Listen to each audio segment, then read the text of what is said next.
मित्रों नमस्कार। Parameter of law channel में मैं आपका मित्र रिटायर्ड जज अशोक शर्मा आपका हार्दिक अभिनंदन करता हूं। आज मैं एक बहुत ही अहम और महत्वपूर्ण विषय, जब किसी भी कर्मचारी की सेवा में रहते हुए अर्थात सेवा के दौरान मृत्यु हो जाती है और सरकारी जॉब है, तो उसके जो भी वारिसान हैं उनमें से लोग ऐसा मानते हैं कि उन्हें अनुकंपा नियुक्ति मिलेगी। ये एक जनरल प्रोविजन है जो केवल फाइनेंशियल क्राइसिस या उस परिवार की आर्थिक स्थिति खराब है इसके लिए प्रावधान बनाया गया है। इसके लिए गवर्नमेंट के रूल्स होने चाहिए। ये कोई फंडामेंटल राइट नहीं है, ये आपको जानना चाहिए। मतलब मौलिक अधिकार नहीं है कि हर व्यक्ति जो भी सरकारी सेवा में अगर उसकी सेवा के दौरान मौत हो जाती है तो उसे नियुक्ति ही मिलेगी।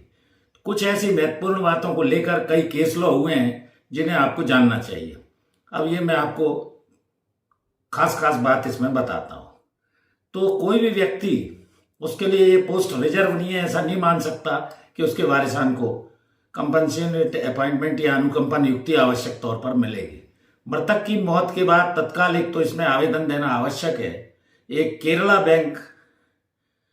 कैनरा बैंक का वर्सेस अजीत कुमार जीके का मामला सुप्रीम कोर्ट का हुआ। इसमें बहुत सारी चीजें डिस्कस की गई और ये माना गया कि ये फंडामेंटल राइट नहीं है। फाइनेंशियल क्राइसिस में यदि फैमिली है तो ही उसे इस तरह की सहायता मिल सकती है। ये एक एक्सेप्शन है और जैसा मैंने बताया फंडामेंटल राइट नहीं है। तो लोगों को जो गलत धारणा रहती है कि इमीडिएट अगर नीड उसको है और फाइनेंशियल क्राइसिस में परिवार है तो इस तरह की सहायता शासन द्वारा अगर रूल्स हैं तो वो दिलाई जा सकती है।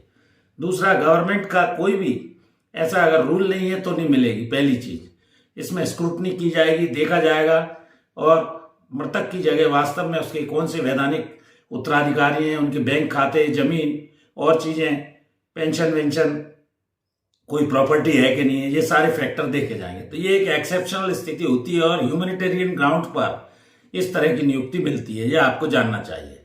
दूसरा, इसके अंदर अभी जो दो जजेस थे, दीपंकर दत्ता साहब और पीके मिश्रा, इन्होंने Canara bank versus Ajit Kumar GK के मामले में कुछ प्रिंसिपल लॉ लेट डाउन किए और उसके एक्सेप्शन के रूप में ये कोई, जैसा मैंने बताया कि फंडामेंटल राइट नहीं है, मिली जाएगी एकमात्र अगर कमाने वाला वो व्यक्ति था और कोई, वो उस पर विचार किया जा सकता है। गरीबी इसका मुख्य कारण है, ये जानना चाहिए। हरियाणा इलेक्ट्रिसिटी बोर्ड के एक मामले में वर्सेस कृष्णा देवी में भी ये कहा गया कि डिपेंडेंट अगर एलिजिबल नहीं है और उसके कमाने का सोर्स गरीब परिवार है तो इस तरह की सहायता मिल सकती है। इमीडिएट नीड देखी जाएगी, ये मेन फैक्टर होगा। गरीब होना चाहिए, दूसरा कमाने वाला कोई ना हो। Eastern coalfield versus Anil Batra के मामले में भी इस तरह की बातें सुप्रीम कोर्ट ने कही है। तो ये ऑटोमेटिक कोई विरासत नहीं है कि अनुकंपा नियुक्ति यदि सरकारी कर्मचारी और उसकी डेथ हो जाती है तो उसे मिल ही जाएगी, ऐसा नहीं मानना चाहिए। जनरल एक्सेप्शन के रूप में लोग ऐसा मानते हैं कि ऐसा हमको मिलेगा, ये इसका लाभ मिलेगा, ऐसा नहीं है। तो ऑटोमेटिक ये विरासत नहीं है, ये आपको जानना चाहिए। दूसरा, एंडलेस ऑफ सिंपैथी इसमें नहीं ले सकते हैं, अर्थात केवल ये आधार पर कि व्यक्ति सेवा में था, मर गया है तो अनुकंपा नियुक्ति मिलेगी। इमीडिएट आवेदन होना चाहिए, नीडी होना चाहिए। एक छत्तीसगढ़ के मामले में सुप्रीम कोर्ट ने वर्सेस जिरजो कुमार के मामले में भी फैमिली कंडीशन इवेल्युएट की जाएगी, ये कहा। तो ये देखा जाना आवश्यक है। वही जैसा मैंने बताया कि पेंशन है, सेविंग है, प्रॉपर्टी है, अगर उसके सोर्स ऑफ अर्निंग है तो इस पर भी विचार गवर्नमेंट सरकार करेगी। रूल्स होना आवश्यक है। Union of India versus Krishna Kumar, जैसा मैंने बताया, फाइनेंशियल क्राइसिस उसको है तो इस तरह की अनुकंपा नियुक्ति का लाभ उसे मिल सकता है। दूसरा, जनरल एम्प्लॉयमेंट रूल्स नहीं है, ये मानना चाहिए गवर्नमेंट का। कोई जब तक रूल नहीं है तो इसकी नहीं मिलेगी। दूसरा, इसके अंदर फाइनेंशियल क्राइसिस मेन फैक्टर है, गवर्नमेंट जॉब है और ये कोई बैकडोर एंट्री का एक साधन नहीं है, ये ऐसा सुप्रीम कोर्ट ने माना है। दूसरा, आप इस तरह की नियुक्ति के लिए वास्तव में मृतक की जगह एंटाइटलमेंट आपको आता है कि नहीं, ये देखना होगा।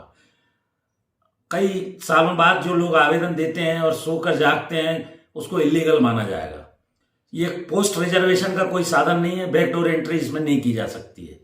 तो ये कुछ चीजें मैंने आपको बताई, इन कंडीशंस के आधार पर ही।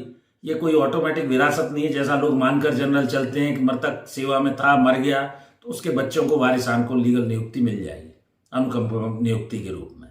तो मैंने ये शॉर्ट में आपको कुछ चीज़ें बताई और इसको वीडियो को अपने मित्रों, दोस्तों, परिचितों, साथियों को जो भी सरकारी सेवा में है सब पर को भेजें जिससे उन्हें जानकारी हो सके। जुड़े रहिए इस तरह की महत्वपूर्ण जानकारियों के लिए पैरामीटर ऑफ लॉ चैनल से। मैं इस चैनल के माध्यम से छोटी छोटी कानूनी जानकारियां आपको देता आ रहा हूं। आपका काफी स्नेह भी मिला है, लगभग 70,000 के आसपास मेरे सब्सक्राइबर होने वाले हैं। तो जुड़ जाइए पैरामीटर ऑफ लॉ से। एक और विशेष अनुरोध, मेरी धर्मपत्नी श्रीमती अर्चना शर्मा का भी यूट्यूब पर एक चैनल अर्चना आरटीएफ के नाम से, कृपया उसको भी देखिए, लाइक कीजिए, उसके वीडियो शेयर कीजिए। धन्यवाद। इस वीडियो में यहीं तक। Thank you for watching this video. नमस्कार।